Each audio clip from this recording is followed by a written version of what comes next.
Hey, it's me. Today I'm back with another baking video where I'm going to make no-bake salted caramel cookies. Is it caramel or is it caramel?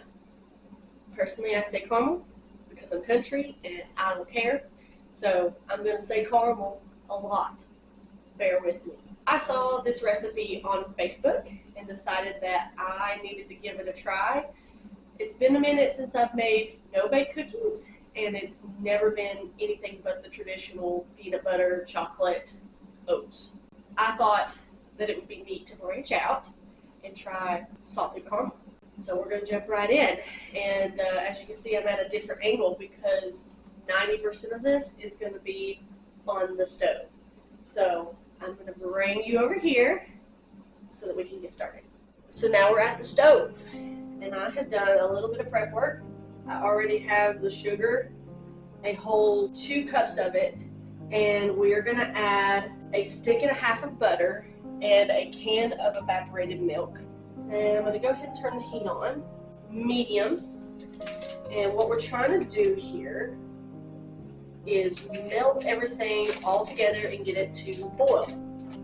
We got that. There we go.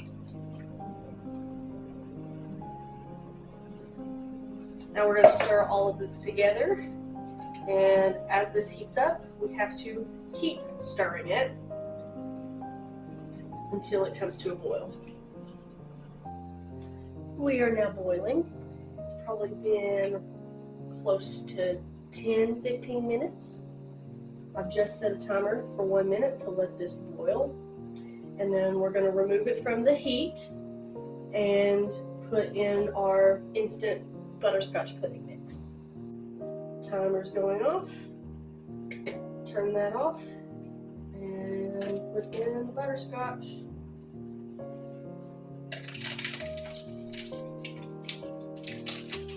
So I have 2 boxes. I was really supposed to have 3, but I didn't pay attention to the measurements on the box. I'm supposed to have 3.4 ounces. This is going to be 2 ounces. This has been a couple minutes. I ended up busting out the whisk because I couldn't get the clumps to go away. But we are now pretty smooth, and I'm going to start gradually adding in my quick oats.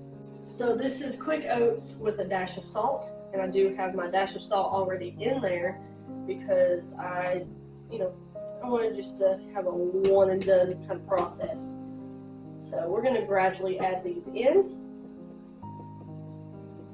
and make sure everything stays nice and coated. This is 3.5 cups of oats, by the way, so that you can follow this at home. And my arm is already getting tired. Okay, that went a lot smoother than I expected, to be honest with you. And now we are going to put in our toffee bars and semi-sweet chocolate chips. I opted for Heath Bars because I couldn't find toffee at the store.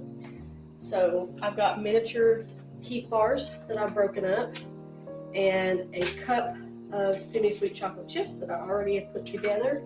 It's about 1/2 cup of Heath Bar, and I kind of wish I'd broken it up into smaller chunks, but it's okay. We'll just see how it turns out. So we're gonna evenly distribute the chocolate. I'm just gonna refer to it as the chocolate. How about that? Okay, that's the cooking part. Now we're gonna migrate over here. Now we're here. And you can't see my face, but I'm right here. And we are now going to drop spoonfuls on here. I'm gonna make, I don't know how many, to be honest with you. So we're just gonna go for it. I like my no-bakes just a little bit on the larger side. So we'll see what happens. You can shape them if you want to, but I'm probably not gonna worry about that too much.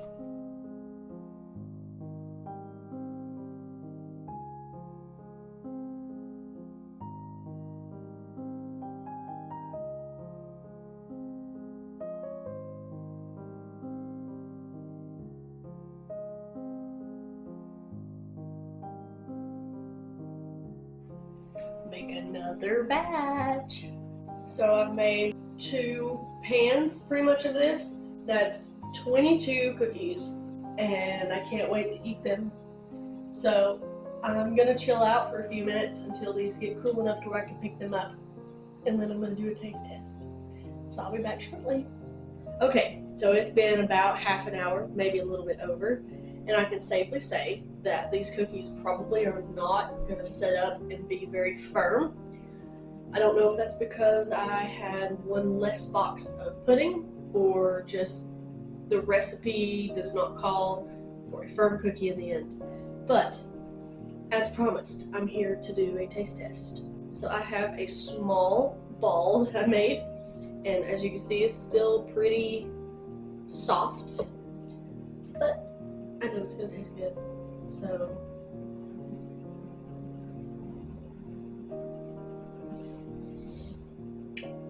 it's quite good.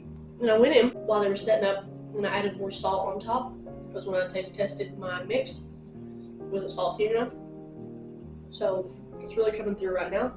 I also went in and put some extra chocolate chips on top to make it cute. Highly recommend. It could 1000% use that 3rd box of butterscotch, but without it, it tastes just fine. It's just very chocolatey with a hint of that butterscotch and that Heath Bar. So overall, I 1000% would recommend you trying this recipe. Number 1, if you don't have time to bake. And number 2, if you really like the salted caramel scene, you're gonna love this. It was super easy to make, and now I have a lot of cookies to take care of my sweet cravings. So if that's something that you're interested in, by all means give it a try. I know I enjoyed this, and I definitely will be making these again in the future. And with that, I will see you next week.